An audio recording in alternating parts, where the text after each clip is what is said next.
Child Protective Services, and they won't give them back to their loving families because they're making money. This is a legal system that you're going into. And if you don't know the rules, you will be chewed up and spit out.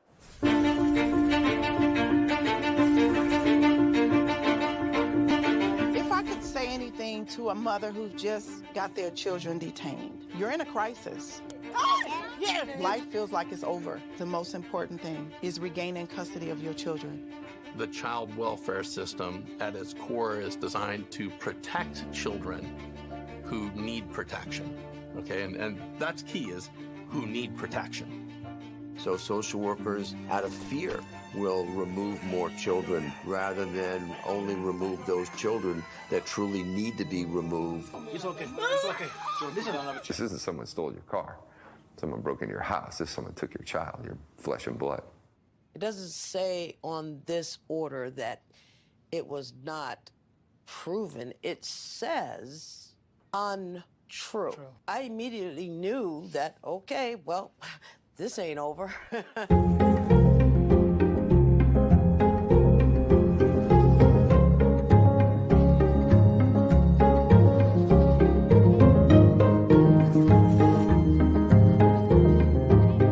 Were there signs there? Were there no signs? Did I miss them? Did I catch them? At this point, I honestly don't know. Families only get a finite amount of time to reunify. I came into this field to help families, not destroy them. The difference between the criminal system and the child welfare system is substantial. You have more rights as a criminal than you do as a parent.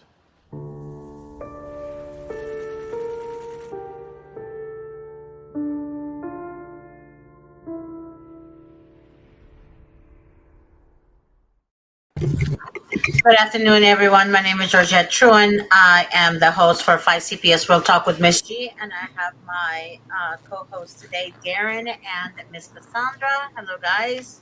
Hey, Miss G. Hello, Mr. Darren and Miss Cassandra. Okay, so let me just start by I always do with Child Protective Services. I'm going to read it again for some of you guys that, want me to read this every show. I actually got several requests for people to say read it every show. So Child Protective Services, also known as CPS or DCFS, are protected empire built on just kidnapping children and destroying families.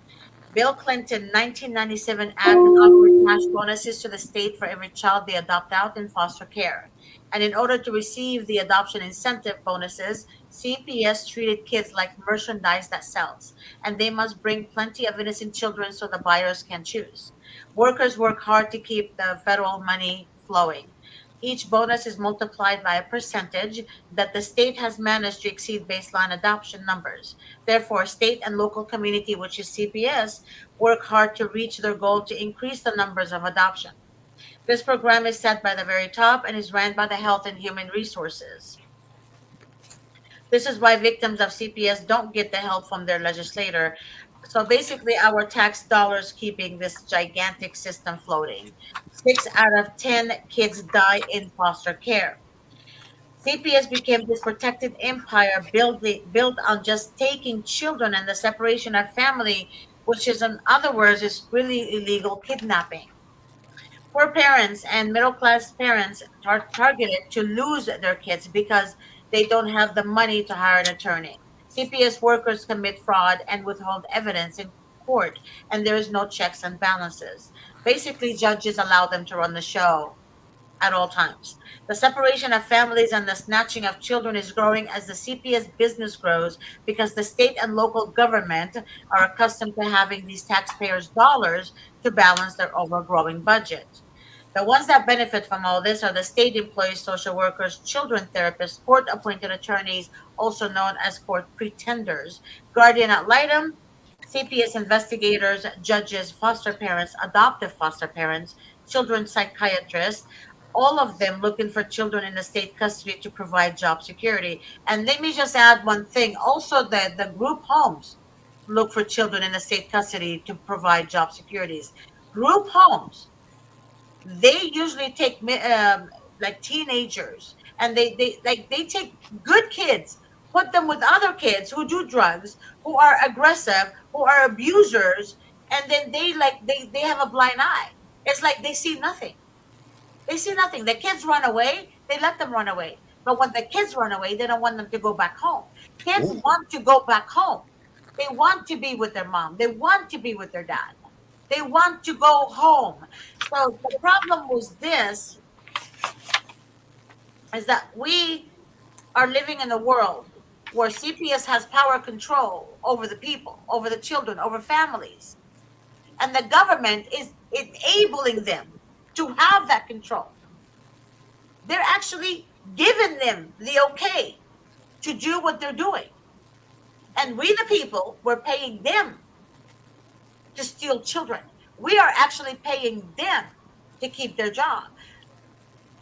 This is not right. And as I mentioned to you guys in my shows before, I mean, Cassandra is one of the perfect examples. Darren is a perfect example. Cassandra is a non-offending parent. She did nothing. She literally did nothing to lose her children, and she still lost her kids. Why? Because CPS took the words of the ex's girlfriend against her. That's it. That's it. So it's hearsay. There is no evidence, there's no proof that she's not a good fit to be with her daughters. But the sad thing is, her daughters want to be with her. Her daughters want to be with their mom. Mm-hmm. And they were both put in group homes. They were both put in group homes. They were separated and put in different group homes. Right. Where my one daughter, my oldest daughter, she's also was put with, like, she showed me them fighting, like girls fighting, and then they'd take a break when they were supposed to get checked on. Right. And then they'd continue to fight when the lady left after checking on them. Yep. Which is sad. Which is sad. They want to be home where there won't be any drama like this. And I mean, Darren, look at Darren. He's a good father. His wife is a great mom. He actually has a great marriage. And they still don't want him to be with his daughter. No, they don't. And to me, it just, this shit is real. And people don't understand. When people call me day to day, their main problem is that they think, I mean, they're the way they think, because they're good parents, they're not going to be touched. They're going to be okay. CPS gives them that, like breadcrumbs to live on, like literally breadcrumbs, that if you do what we tell you to do, you're going to get your children back. That's not the case. And I tell you guys this in every show I do. I tell you guys the same thing. Do not trust the social workers. I'm not sure how many times I have to say it, but maybe the more I say it, the more people are going to listen and understand they are not to be trusted. No. I want you guys to know also, when you interact with a social worker for the first time, the best thing to do is hire a juvenile dependency attorney. Don't depend on your court-appointed attorney. Your court-appointed attorney will not help you. In fact, your court-appointed attorney will tell you to plead guilty to stuff you haven't done in order for you to get your kids back. Please, I'm begging you, do not plead guilty to something you haven't done. Oftentimes, families plead guilty just to get their kids back. Do not trust that. They'll tell you to say that you're a drug addict. That way you can seek services from them, because that's what the department wants to hear, so that they can help you and be the best. Do not. If you're not a drug addict, don't say that you're a drug addict. If you didn't commit a crime, don't say that you committed a crime. They're liars. They lie. That's all these people do is lie. They do lie. And they're, like I've told you guys so many times, they're demonic. They're demons in human bodies. And I kid you not, their action is so deceptive. So deceptive. They're narcissistic, sociopathic individuals that work for the Department of Child Services. I kid you not. This comes from the very top to the bottom. They're all narcissistic, sociopathic individual. I kid you not. Their behavior speaks volume. Do you know that they high-fived? They high-fived each other in front of my mother and my daughter yesterday as they waited in front of the courtroom. When they came out for our recess, they were high-fiving each other, smiling, laughing, all of this stuff coming out of the courtroom. They were literally high-fiving each other, saying, yes, woo, we got them, woo, ah, in front of everybody. That's disgusting. That happens a lot in the Monterey Park courthouse, by the way. I'm telling you guys, I mean, they Who literally can even take an issue? Who can take an issue that's so serious as to be bringing apart, tearing apart a family, especially in the matter of, listen, there was another case next door that this guy, the baby had been shot up by dirty needles. This was happening yesterday at the courthouse that we were. The baby had been shot up by dirty needles by the parent, and the stepfather threw the baby down the stairs. Now, you know what?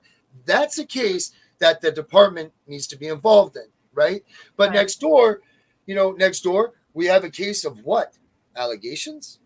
What? No harm? A person that's their baby had never even left their side? Right. Like there's two different worlds of what this department is. And I'll bet you $1 million there's more people like Cassandra and I going through this than there are about the people that the baby had been shot up by dirty needles and thrown downstairs. No doubt in my mind. For sure. Yeah. No doubt in my mind. I see it all the time. Yeah. And also, kids have rights. They do. And Cassandra's daughters, they're old enough to make that right. I mean, to have that decision to go back home. But they want them in the group home. Why? Because that group home is funded. They get money. It's all about money. And oftentimes the group homes are owned by social workers, family members, judges, district attorneys, owned by attorneys. They see that as money-making machine. Wasn't there just a case out there in your guys' state in California where it came across that some judge owned like 4 foster homes or 5 foster homes? The judge owned 4 adoptive agencies. Is that what it was? Yeah, it was adoptive agencies. Yeah. And I wouldn't put it, maybe I mentioned foster home, but it was adoptive agencies. But they adopt kids who are neglected and abused. And all his cases that he gets in his court is neglect and abuse. So, I mean, there's so much going on, you guys, behind closed doors that some of you guys think the system works. The system doesn't work. The system only works for people who have connection with the system.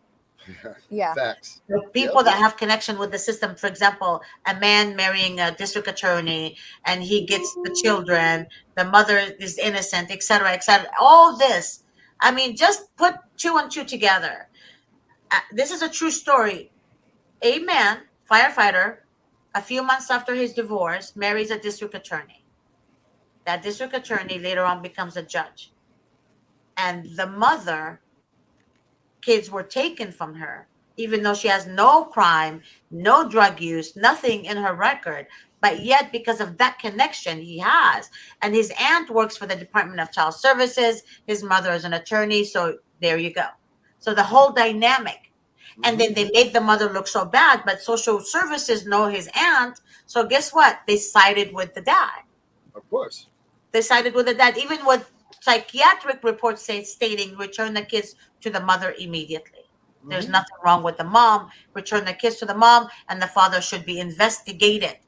And you know what social workers did? They turned the blind eye, and they said, no, the mother is crazy. The mother is bad. The mother is coaching her kids. The mother is telling her kids not to love their dad, blah, blah, blah, blah. It's all shit they made up in their head. All of it. So that right there. And then the kids are brainwashed from age 3 and 4.5 to say the mom is the reason, the mom is the reason, the mom is the reason, the mom is the reason. And that's far from the truth. So you give a narcissist, right, the power to another narcissist to control. So that's how it's like they pass it on. And the mom suffers and suffers and suffers just to see. And the dad. And the dads too. But I'm talking about a true story. I know what you're saying. Yeah. I know. So that right there is enough of violation of your rights. However, the system doesn't see that they're doing anything wrong. Narcissist doesn't want to lose. They want to win. So how do they win? By allegations, false allegations against you. Allegations. That's not even proven facts. That's Right. hearsay. It's hearsay.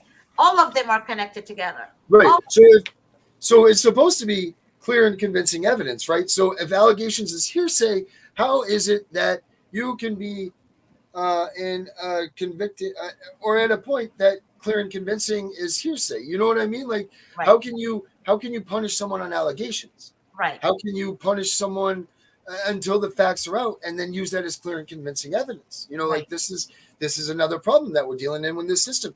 How many people, now I'm not condoning people that do crime, but how many people have done something and their kids have been taken away by CPS because they're alleged? You know, it's supposed to be innocent until proven guilty. And it even says that in CPS policies that you're supposed to be innocent. You know, you're not supposed to be substantiated. You're not supposed to be any of this stuff. But people are let in this department just run rancid right through it. Look at poor Cassandra. Nothing. No reason. Nothing. And no one's doing a damn thing for her. No one's helping her. No one's advocating for her. She didn't No one's even doing- have court.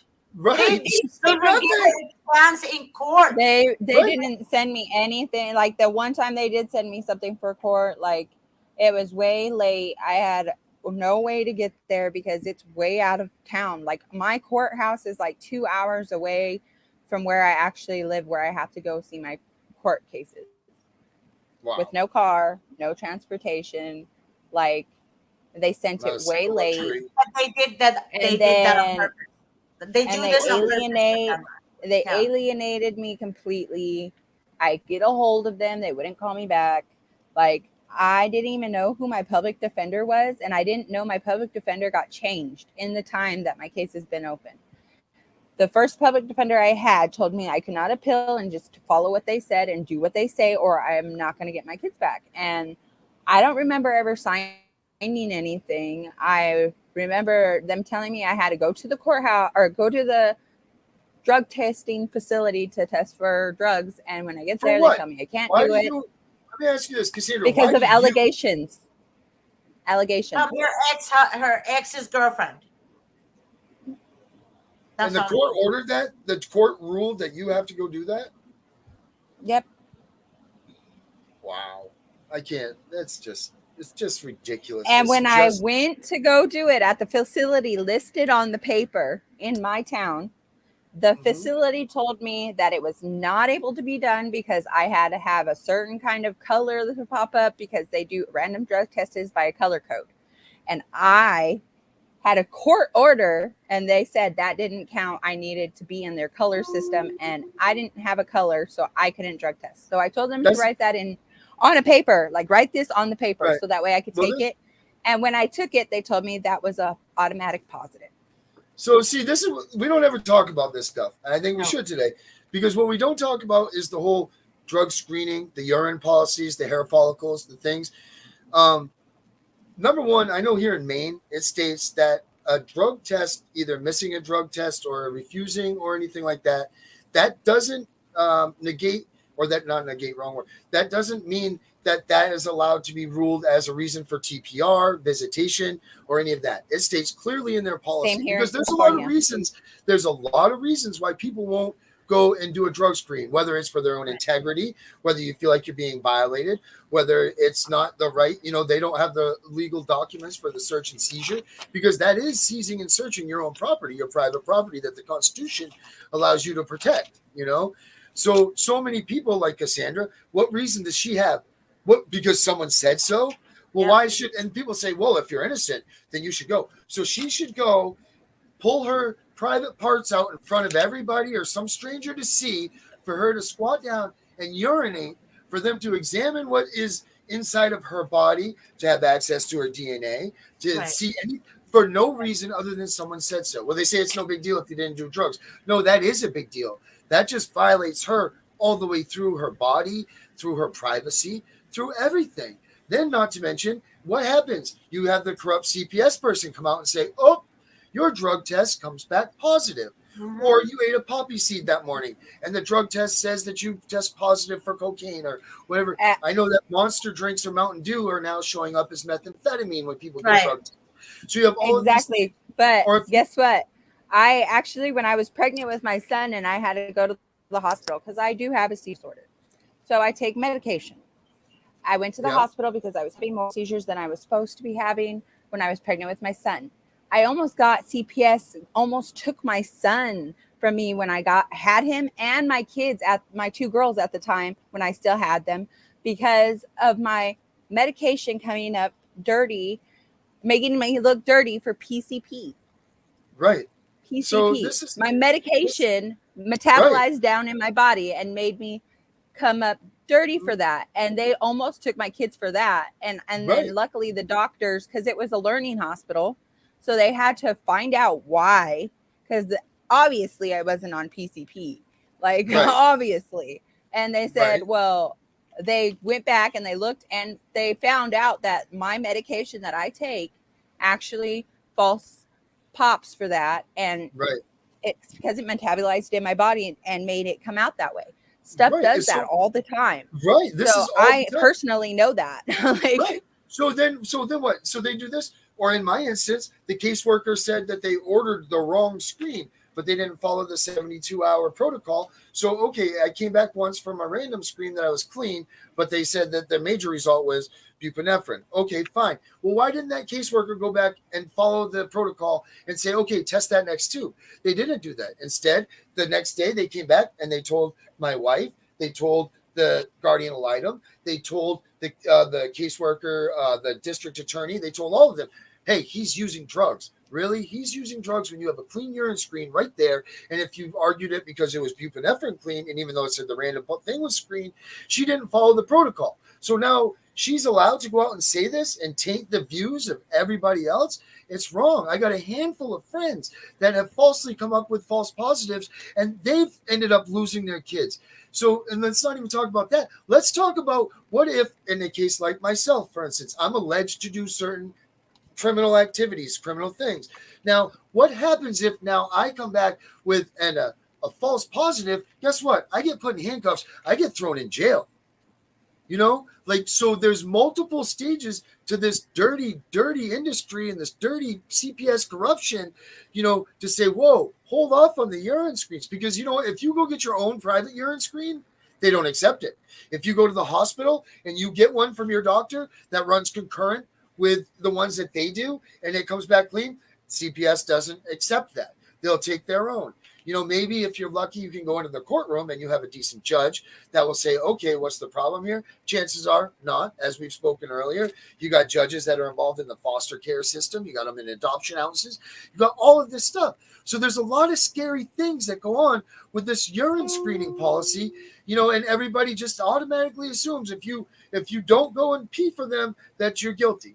You know, it's probably 30% of those people really are, but 70% are scared to death that they're going to be false positive or there's going to be something that happens, because you can't retract from that. Like, how are you going to prove, you know, in CPS, if you give them a dirty urine, it's not like if you're in rehabilitation and you're trying to get yourself clean from drugs. You know, if you pee dirty and you're in a rehab, I've worked with a lot of people that have been on drugs and things like, they're very disappointed in themselves when they relapse. It's a very disappointing thing to watch people relapse because of themselves, because of their self-integrity and the way that they feel. And mostly if someone does relapse, they're going to tell you that they did, right? So when they do that dirty urine, it's like they put their head down, they're shaking, you know, and you got to lift them back up and say, hey, man, things happen. You're an addict, and this is a lifelong fight. In CPS, if you have a dirty urine, it ruins your life. That's it. Your kids are gone. They're not there to help you and lift you back up and try to support you. They remove more of your support from you. You know, so it's very scary. It's very, very scary to go in there, pull your pants down, have someone that's a stranger look at your private parts, you know, because most of these, they say, you know, they have to be supervised to make sure that you're not manipulating the samples or whatever, you know, and then you have to go in there, you expose yourself, and you've done nothing wrong, you know, and then it comes back and they don't follow the protocol. And then the caseworker, anyway, you have a clean urine, the caseworker comes back and says, no, they're still using. So what is the purpose of that urine screen anyway? Because they're still going to lie and they're still going to say that you're using. So for everybody that's doing these things, proceed with caution. That's all I can say, because if you get a dirty urine for CPS, whether it's false positive, or they're going to lie What about do it. you mean they see your private part? What do you mean Well, by that? because, well, for instance, when I go for urine screens, I have to pull my junk out right in front of someone. They view me urinate into a bottle, whole everything visioned. There you go, to make sure that I'm not, using a urinator or whatever they have.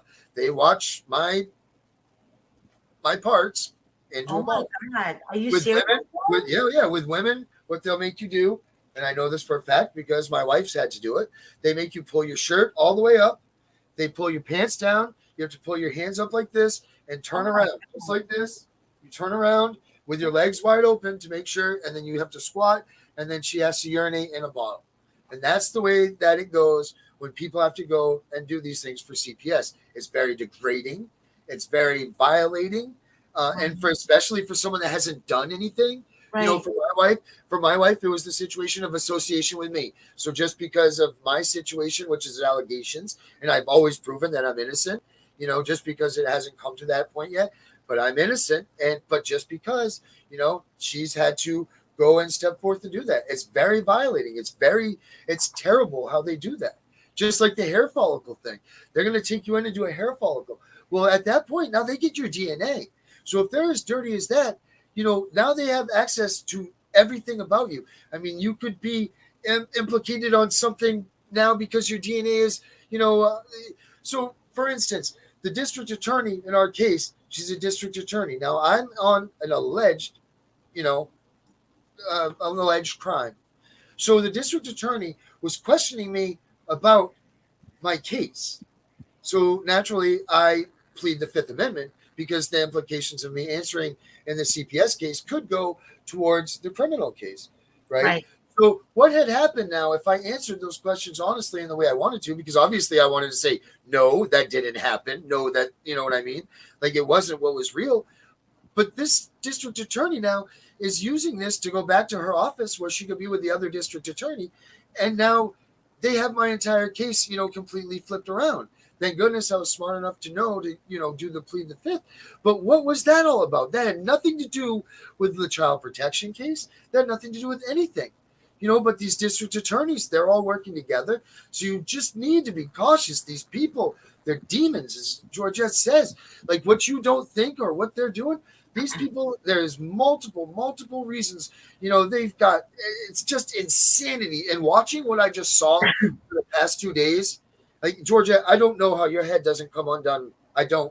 Because just seeing what I saw in 16 hours, these people, how they act, how they group together, how, like I said, they almost look like they're like, like Walmart and those places when you work, they do their cheers in the morning to get the morale up and all that. They do their, that's exactly what they were like, when they were coming out there and in front of everybody. You have my daughter, my mother, all these people sitting there crying, and this is their life. And they're all, woo, yeah, we did it. High fiving and this. Really? High fiving for what? They actually do that. They actually do that in the Monterey Park courthouse. They actually do celebrate when they come out of the court. They hug, like if the father won, the abuser won custody, then they start hugging the father and it's celebrate. disgusting. And the mother's in tears. Siblings are in tears. Older siblings, etc. Family. I mean, it's sad. It's very, very sad. I spoke to a previous court-appointed attorney that used to work for the Monterey Park courthouse, and this person, I'm not going to say if it's a he or a she. I'm not going to disclose who, but this person said that they were trained that they basically they're told to convince the parent that they want to lose, that the court doesn't like. So in court, the judge would look at two parents, for example, and the judge would be like talking among themselves. They say, "Oh, I like him. Oh, I like him because he's a firefighter. I like him." And that's what this person told me they do. So what they do is they label the person based on his connection with a government job. I don't understand. I'm trying to make you guys understand me without disclosing who told me this. But this person said that they can no longer work there because this person couldn't continue to do this. They couldn't continue to do this because every time they fight for the rights of the people, they're shut down. Right. They're shut down. So in order for them to get promoted and to be the head of the department, they have to abide by the county. They have to be friends with the county. With social workers, they have to side with them, and the judges side with them, and they do whatever the social worker says it should be done. So let me ask you this, Ms. G. When you go, and I don't want to, if you can't answer this, I understand.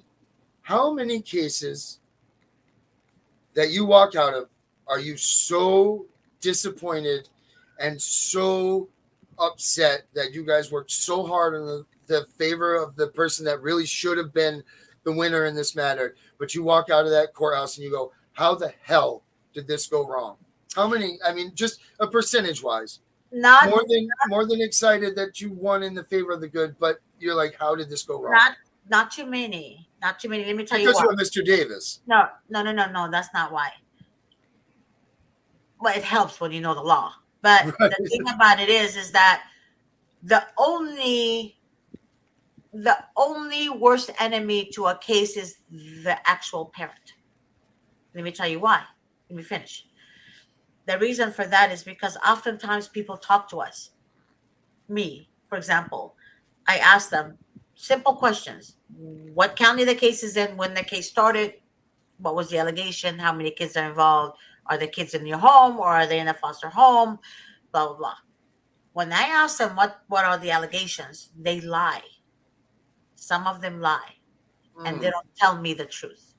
When they retain us, the attorney goes to court, and then the attorney finds out the truth. And that's terrible at the court. So the attorney prepares themselves, but then when they hear something else, then they're like, well, why didn't you tell me this? Right, and that's too late. You've been made a fool. Why didn't you say you filed for this? Why didn't you say this? Oh, it's not important. Okay, but you said there was nothing. Right. So basically, as humans, we can be our own worst enemy. Right. Our own worst enemy. And that's why some people, when they talk to a law firm, they shouldn't be embarrassed. They shouldn't be ashamed. They should just say the truth. Yeah. Doctors and lawyers, those are the two people. Right. They need to be honest with their attorney, because attorneys know what to do. But if your attorney is blindsided by what you're telling them, it's awful. Then the strategy is going to have to be different, and it's not right. Right. It's not right. Okay. And then they're made to look like fools in the courtroom when the district attorney says, "Oh, well, your client 6 years ago had this protection order that, so on and so forth," and your attorney is sitting there, Mr. Davis, like, whoa, what?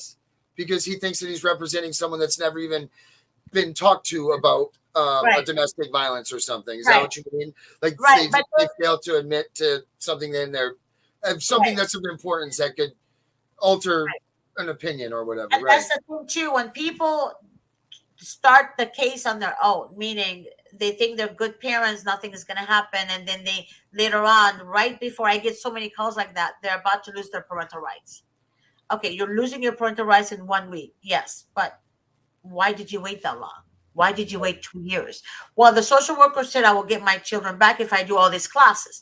The attorney said if I listen to the social workers, I'm going to get my kids back, et cetera, et cetera. So what was the reason they took your kids' domestic violence? Well, did you call the police to protect your children? Yes, ma'am, I did.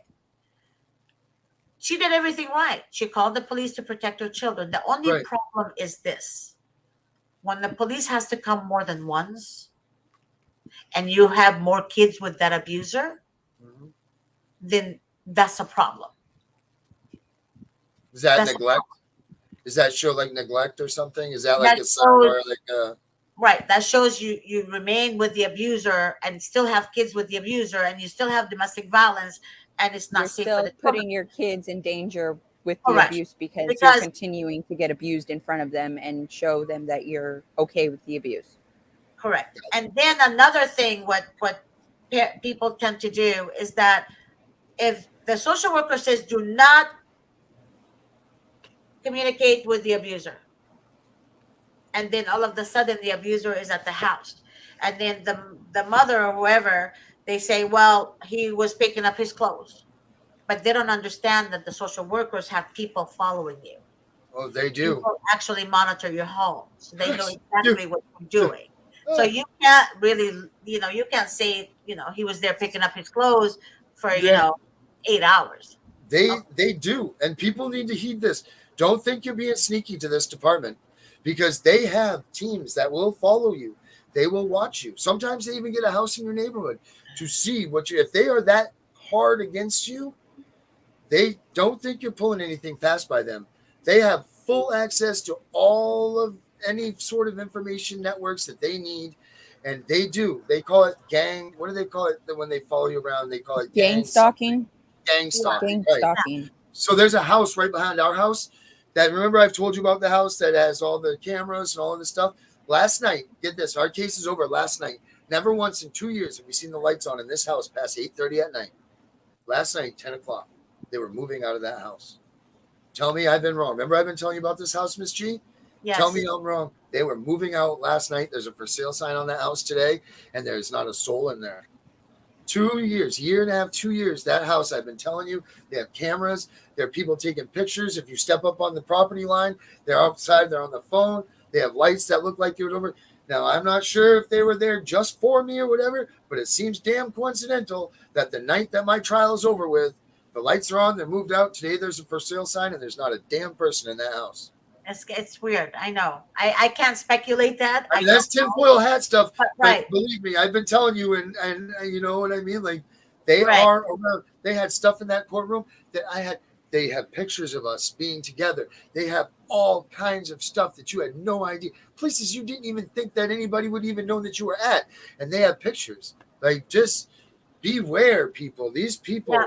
I cannot believe Following you. that 16 And also, hours. be aware, but also be aware of this. Be aware of this. When your attorney tells you do not communicate with the social workers, when you hire an attorney, and your attorney says, you know what, Miss So-and-so or Mr. So-and-so, please do not speak to the social workers. If they call you, give them my number. That's what a juvenile attorney would tell you. Now, if you're going to take matters in your own hand and you're going to just answer the social worker and talk to the social workers and respond to them, then then what's the point of you getting an attorney? Because your attorney's giving you advice, good advice. Do not speak to them. Give them my number, give them my name. And actually, Mr. Davis, when he has consultations with people, usually I will be on the phone with him. Sometimes they will say, Georgette, I want you to be on the phone with me and Mr. Davis. And I would listen to his advice to them. And he would tell them, give them my name and my phone number. Do that. And oftentimes what they do, Georgette, I forgot. Or Georgette, I was scared. The social worker told me that I have to answer the questions, blah, blah, blah, blah. She didn't want to hear me. She didn't want to hear the fact that I had told her to call Mr. Davis, et cetera, et cetera. And then she starts talking to them. And I'm like, no, but that's wrong. When Mr. Davis tells you to do something, do it. Give them exactly the instructions that Davis gave you, right? And don't worry about what they say to you. They're going to say all kinds of stuff to you. An abuser or a sociopath or a narcissist, they will say whatever they want you to hear. And in order for you to be afraid, they're going to use your children as tools to make you more fearful and do whatever they want. So they use intimidation. They use threats. Don't believe them. The devil is the father of lies. Don't believe them. And I told you guys yesterday and the day before, almost every week, try to meditate, center yourselves. Yes, meditation is huge. Meditation is very important. And if you don't know how to meditation is, I told you guys with ocean sound or ocean breathe. I love the ocean. Ocean is my go-to escape. So meditate with candlelight, scented candles, whatever it is that keeps you in peace, and close your eyes and take deep breath from your stomach. Not from your chest, but from the gut. and then inhale, exhale several times until your brain gets all the oxygen that's required for you to really think clearly and center yourself. And meditation is for you to get the clutter out. Any hatred you have, any animosity you have, any confusion you have, take it out, clear your mind, and put in the thoughts, right? Positive thoughts. Oftentimes we tell ourselves we're losers, we're not going to make it in life, and this is hard world, I don't know why I exist, and people tell me all kinds of stuff. But the more you keep telling yourself that, the more you're going to create that into your existence. It's Don't going let others' perception of you become your Right. reality. It's going to come to life. You don't want it to come to life. Right. What you want to come to life is positivity. What you want to come to life is that you are strong, you are perfectly made, you are the head and not the tail. You know, no matter what, no weapon formed against me shall prosper. And put on your thinking hat and gain knowledge and understanding and who the enemy you're fighting is. I mean, Cassandra, she's so smart. One night I was talking to her and she's like, Georgette, I did this, I did this, I did this, I did this. I'm like, I mean, she's not far away from being an attorney. I mean, she was so clever that I said to her, what did I say to you? What did I say to you, if you recall, Cassandra? Which time? Because you've told me this several times that When I'm just like, the time when the research that you did and the exams that you took to gain knowledge. And I said, you are so damn smart. I can't believe that you don't have your children with you. The amount of knowledge, yeah, her knowledge is, just go ahead and finish. yeah. She told me, I don't see how a smart woman like you doesn't have her kids, because Exactly.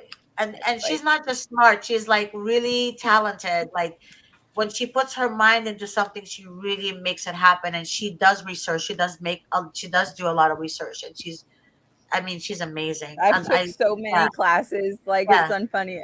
Like, I took classes that are supposed to be for attorneys and judges. Like, yep, and the attorney and judge classes that I took, it's representing a child or representing a parent in child welfare cases.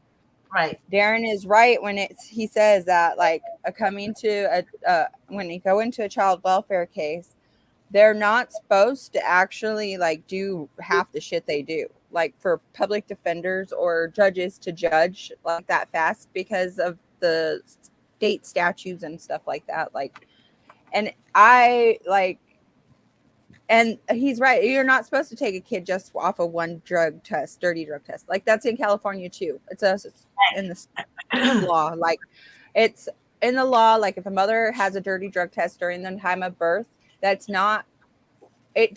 can't do that just on that alone.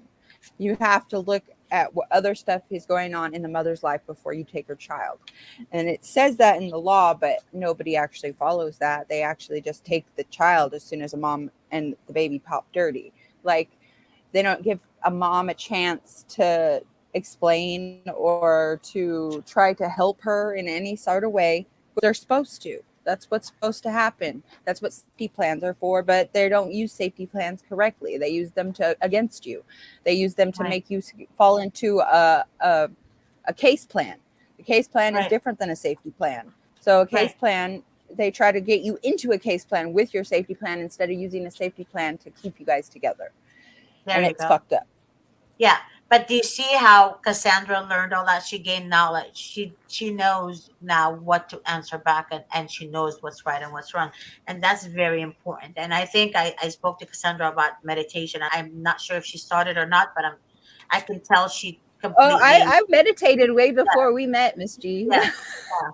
So she knows what's up. She knows how to be able to center herself. She knows what she needs to do to get that clutter out of her head so she can think clearly. And that's very important dealing with that when cases like this. And Darren has done so much research. I mean, I've seen books and I've seen folders. He put everything together, and I mean, I'm looking for see this?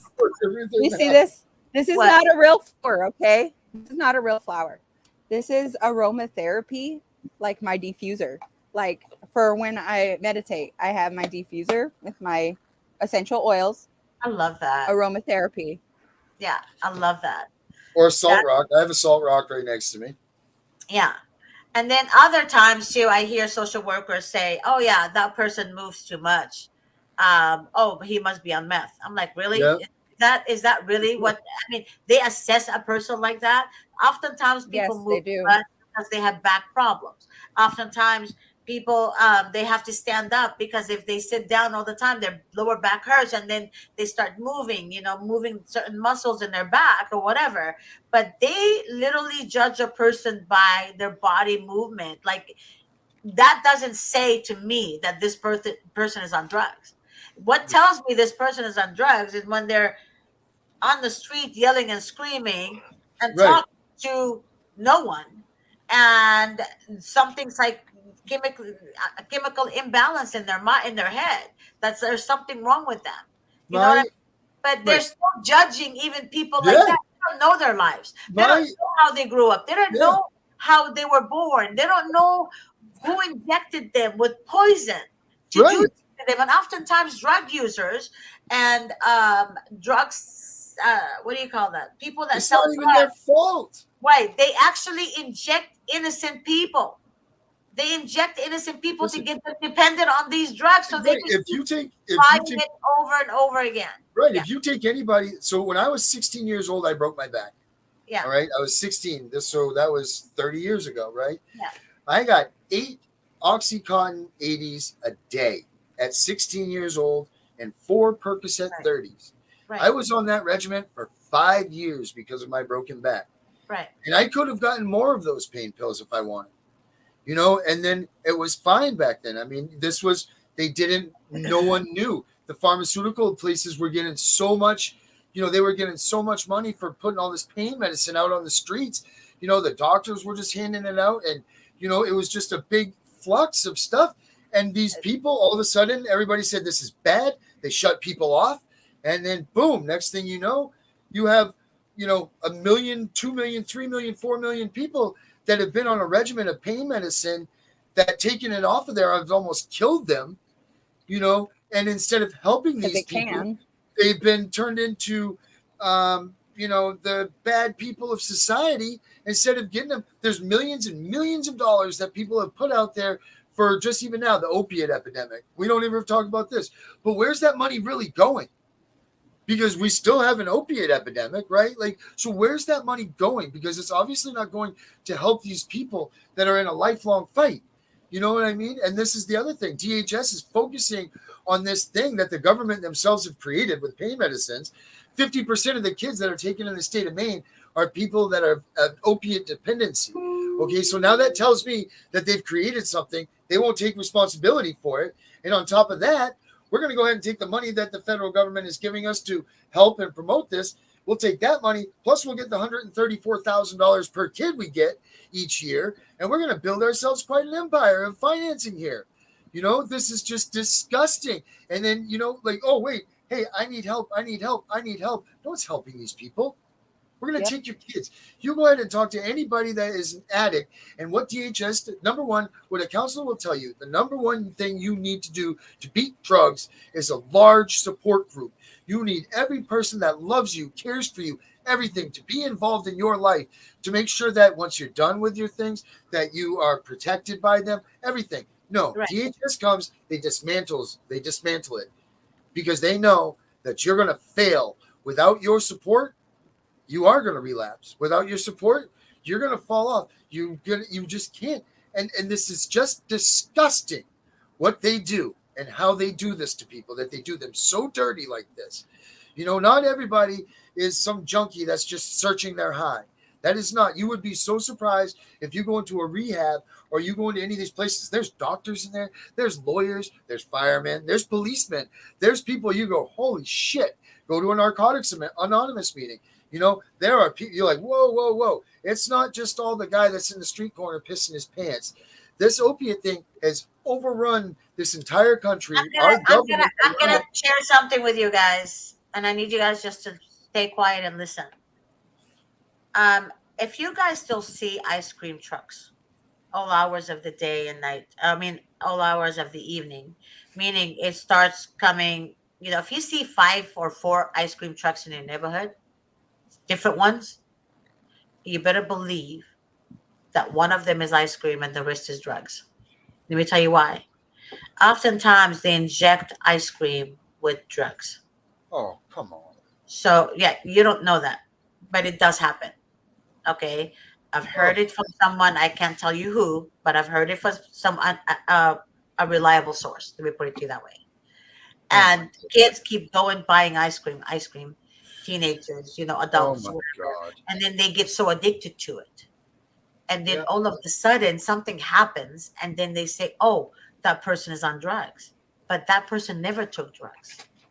Oh my God. So, anyways, it's just remember that it happens in so many different ways. Oh my God. Okay. So that's what's going on up there? Well, another time too, kids are given candies from other kids who, this person that they know sells drugs, and they want the kids to want more and more and more and more. And kids are blinded to what they're taking from their friends and whatever, whatever. So to me, teach your children not to take even a piece of gum from her best friend. If she wants gum, she wants candy, buy her candy and gum and put it in her bag. So she doesn't have to want from anyone. To me, we have to think wisely. Okay, times are different. Every season, times changes. People are different. I mean, you see all kinds of people. People handle pressure different now than a year ago, before COVID, for example. Now there's angrier people, more angry, more resentment, more confusion. Um, there's drug dealers who are using every way possible to introduce drugs to your children. You guys And have make to them be addicted. mindful. Can I say something real quick? Yeah. Julie, she actually had her question up, like, and you answered this question or you asked this question not too long ago, Darren. Like, I think it was like the other show that we did yesterday, or were you on the show yesterday or day? Then No, I was at last court week? yesterday. Yeah, so last week you asked this same exact question, like, why are you the goal reunification if they're going to put you through a hearing? CPR. So, like, yeah, see that, and she's asking the same thing, like, why? Like, why do they put reunification if it's not going to happen? Because they're trying to save themselves from a civil lawsuit. Well, I believe, to be honest with you, I think this is the answer. I honestly think so. But listen to my. But isn't the 12-month?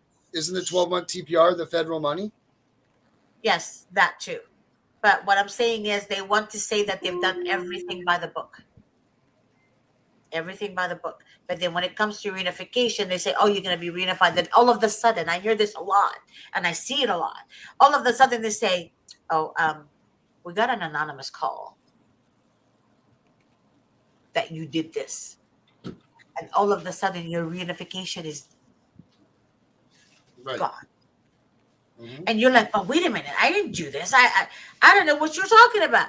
But we received an anonymous call. And then what do they go to the court and say? Your Honor, she hasn't changed. He hasn't changed. That was, and you're like so close. You're in your mind, you're like, I am so close to reunification. I'm going to be, and I get this a lot. And I tell parents this, call me when they reunify you with your child. Oftentimes they say, oh, my reunification is in October. Okay, well, we're in freaking June. If they wanted to reunify you with your children, they would have given you the damn children already. Right. Okay. So what happens? So what happens now?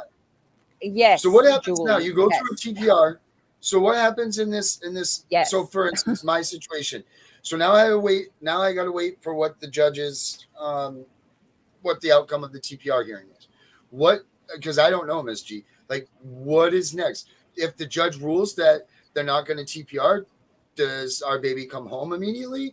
Do they continue a process? Is that up to the judge? What the judge decides a plan is, or what goes on after a TPR? It all depends on the judge. And you're in the state of Maine. I mean, Maine is so corrupt, man. Maine is like LA County. It's Maine is worse. terrible. Yeah. And no, Yeah. actually, no. Maine and LA County are very similar. One of the same. No joke. I know. Monterey courthouse, I I call had it the whorehouse. Yeah. right. I told you what happened in my situation. Yes, I don't want to Yeah. talk about it, but you know No, don't. the right. You know, I'll private message to Cassandra what happened, but that's just crazy, right? You Yeah. know, it is. that's just insanity.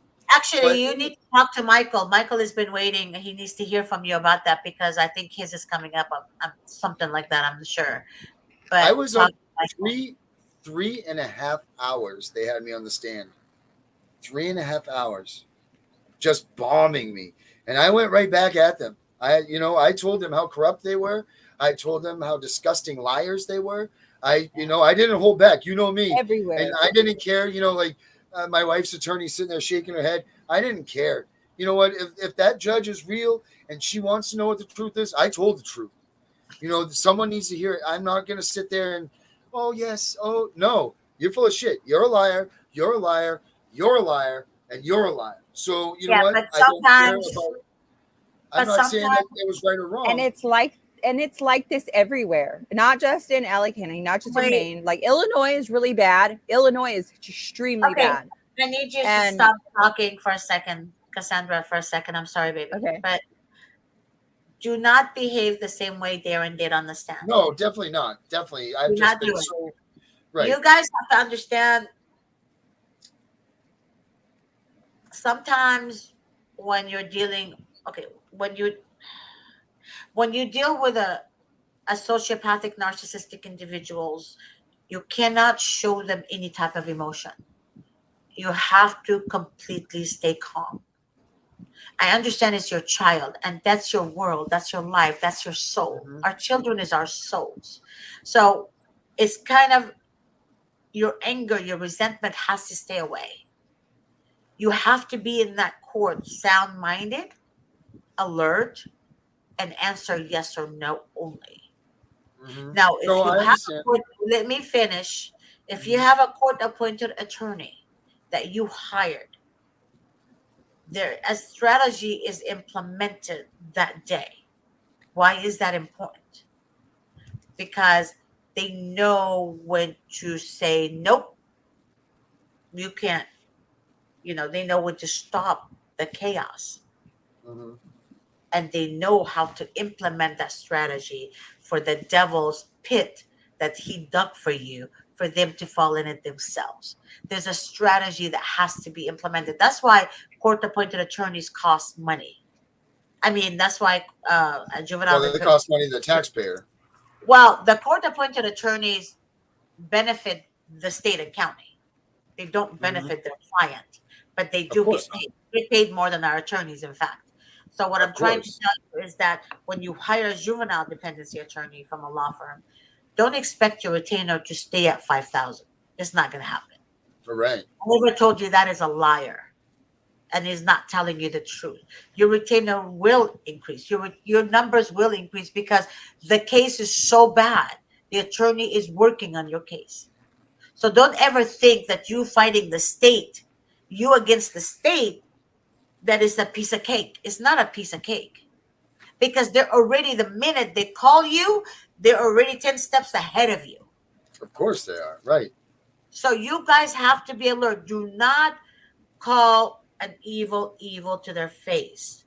You have to implement the strategy for them to fall in it themselves. Because at the end of the day, you know you're innocent. You already know you're innocent.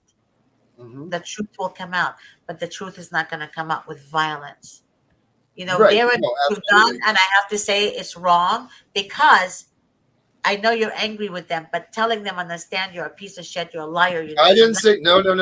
Never once did I say they were a piece of shit.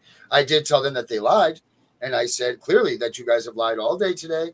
You lied yesterday. This man is a liar. Just like that. I never swore. I never disrespect. No. Number one, when you're in a courtroom, you respect that judge and you respect their courtroom. First and foremost, you don't swear, you don't cuss, you don't. Now, am I loud? Am I very animated? Yes, I am that. And I did not hold back on telling the truth and saying that, look, this woman here has lied. This person here has given the wrong opinion. This person here has done this and they've said the wrong thing. But what did your attorney do? That's what I'm trying to understand. What did your attorney do? What he did. You know what he did? He said, Darren, tell the judge anything else that you feel like she needs to know from you, because he couldn't ask the questions because they were coming at me about my podcast.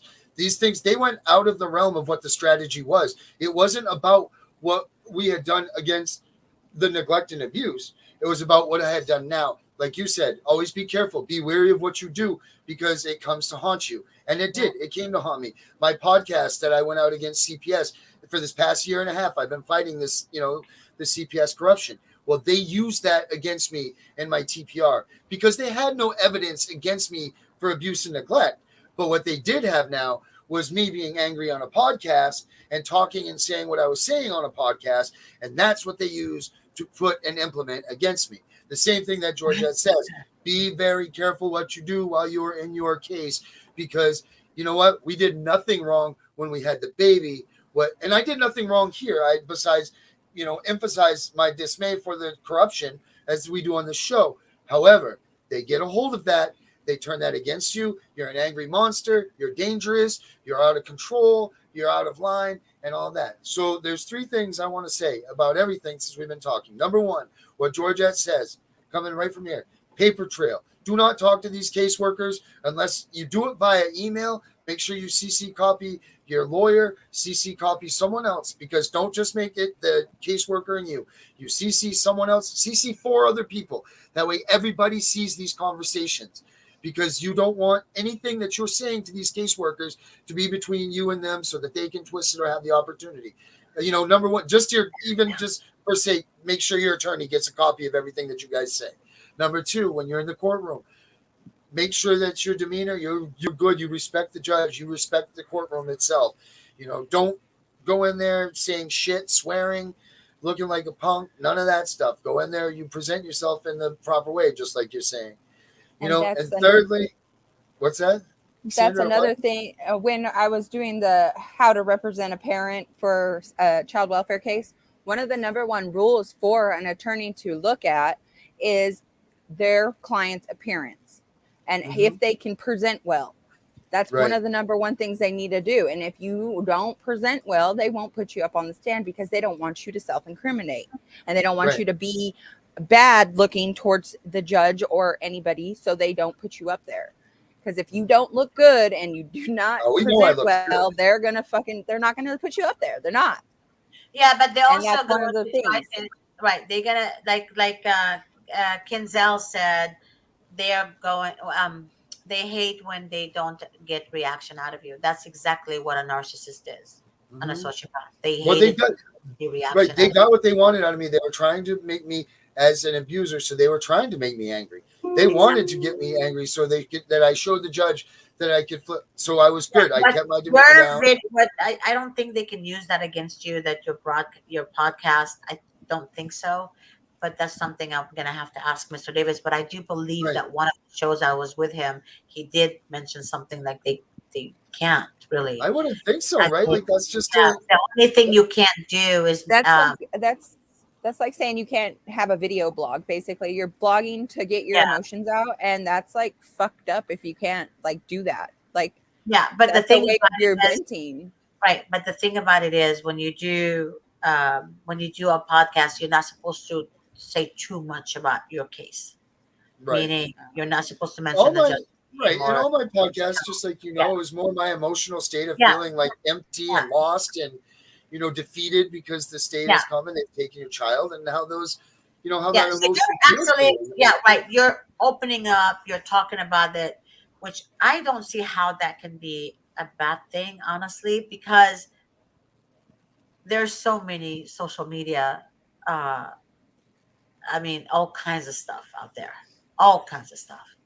and I've seen actually juvenile dependency cases on social media.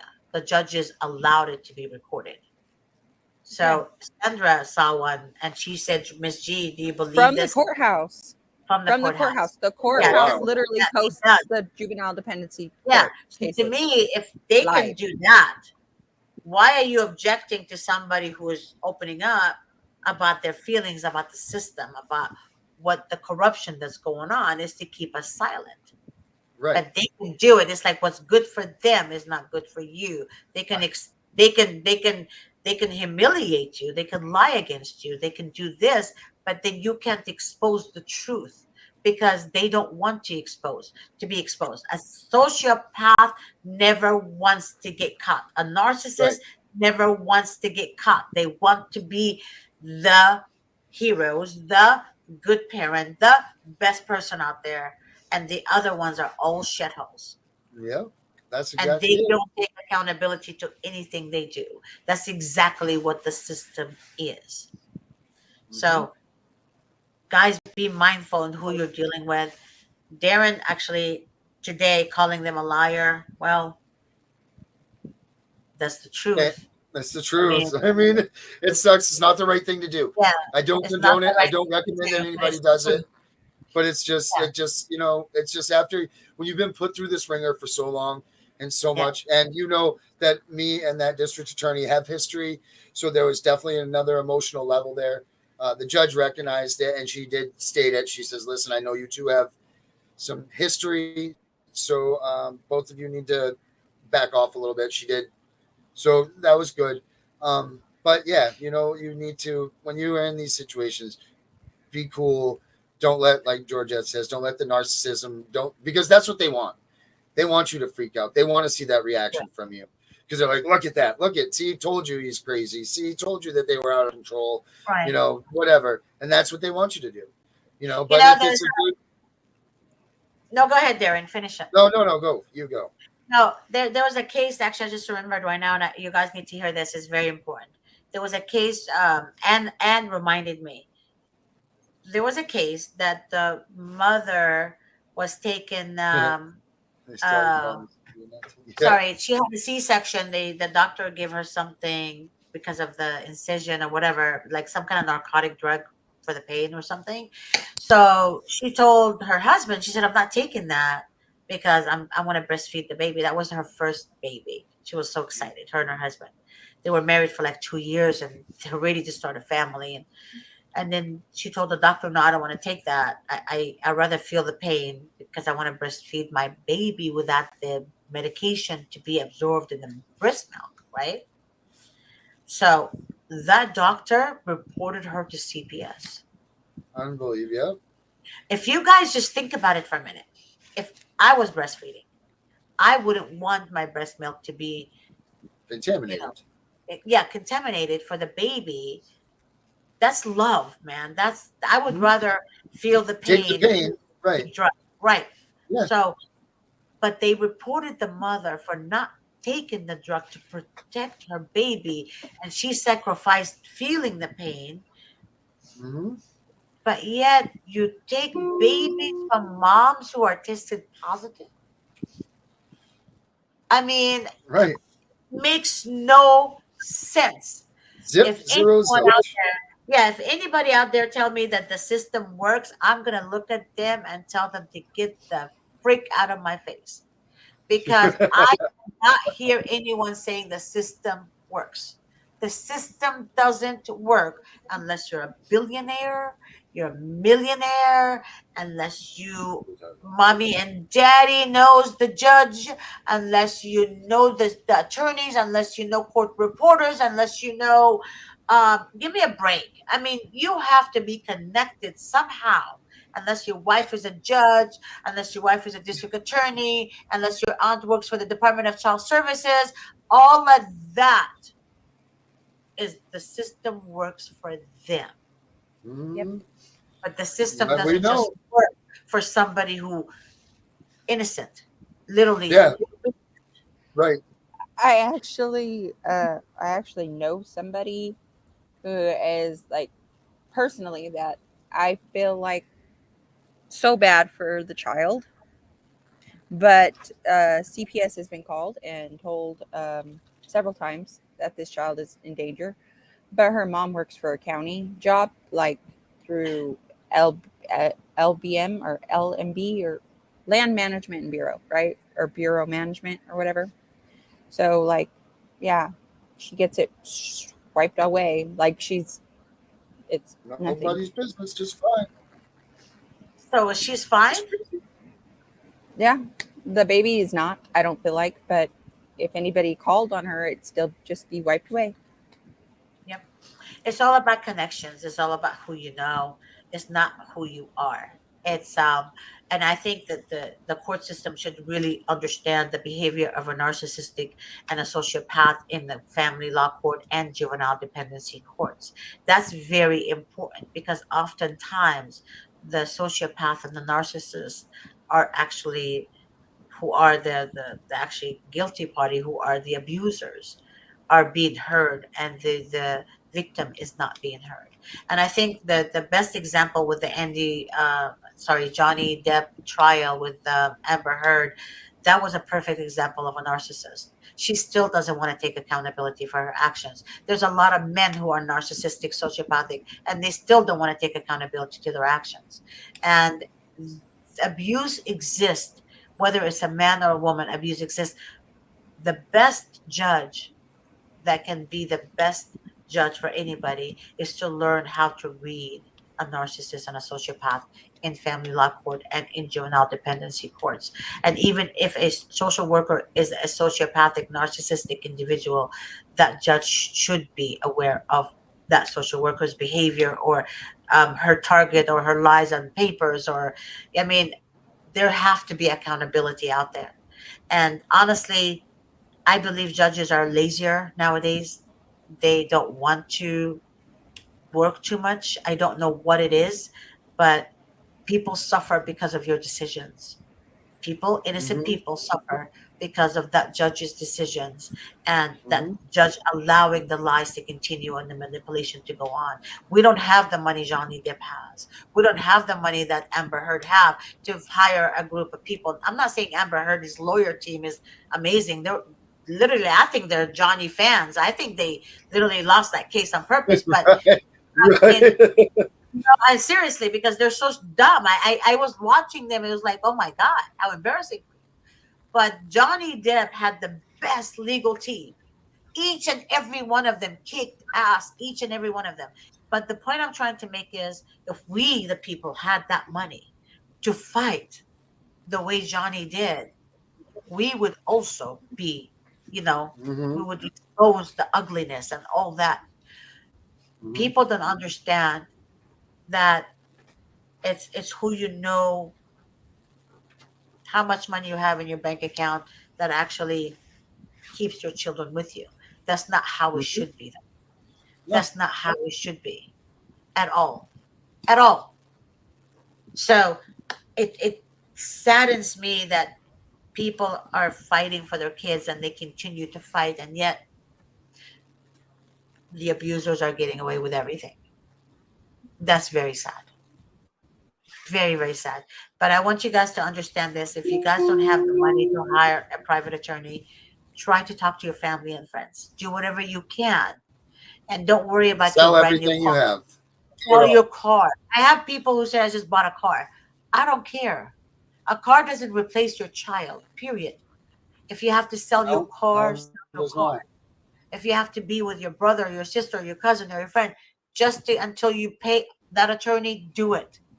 We have clients who actually lived with their siblings, their family members, whatever, until they got their kids back. So just Mm-hmm. do whatever needs to be done and help your family. I have seen family members who don't want to help their family because they believe what the social workers are saying about their brother or their sister or their cousin or their aunt or their whatever. Don't believe what you hear from these people. Do not believe what you hear from these people. And that's the problem. We have family members who can't afford a retainer for their brother or sister. They don't do it. They don't do it. Why? Because they think they don't need to help them. They think in their Mm-hmm. mind that they've done something wrong because CPS put it in their head and everybody else's Yep. head that this person must be Stigma. bad, right? That's why the child is not with them. But that's what Yep. the devil wants you to think. Just like the devil wants you to think there is no God. And there you have it. Kinsey said That's how. the hospital is going against me and trying to paint me as an angry black woman. Well, you're an angry black woman because you're fighting for your baby. For your kids. That's damn right. Yeah. So if you have no feelings for your Just child, remember to you keep know your what? shit together. Yeah, let me tell you what a judge said one time, Kinsey. The mother was on the stand, and the judge said to the mom, "Why are you so calm?" And the mom said, I'm not. I'm sorry. I don't understand your question." I mean, like she was kind of like, "Oh, well, how do you want me to answer that? Why am I so calm?" She said, "Well, you must not love your child because you're not crying. But yet, if the mother cries, they call her what? Weak, Unstable, crazy, and unstable, weak." crazy, needs meds. Yeah, all Right. that stuff. So it's damned if you do and damned if you don't. And that's why it's very Twisted. important for you to hire the right attorney that Mhm. understands to fight your rights. I'm not joking you. You guys have to hire the right attorney. You don't want just anybody to cut you open and operate on you. Okay? Mhm. So this is worse than an operation. This is the children lives.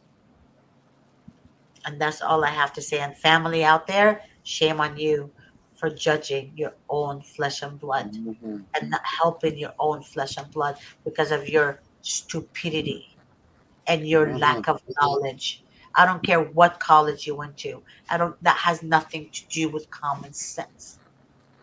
Nothing to do with common sense. You don't learn common sense at college or high school or junior high. You don't. It's either you have it or you don't. And if you don't have it, then you're going to be blindsided for the rest of your freaking life. Okay? So, God bless you all. I'm going to have to end the show. I love you, Cassandra. I love you, Darren. Love you Love you too, And Miss G. I will talk Don't to you guys forget, soon. oh, Miss G, 2024. Bye, I y'all. love you guys. Bye. Bye, guys.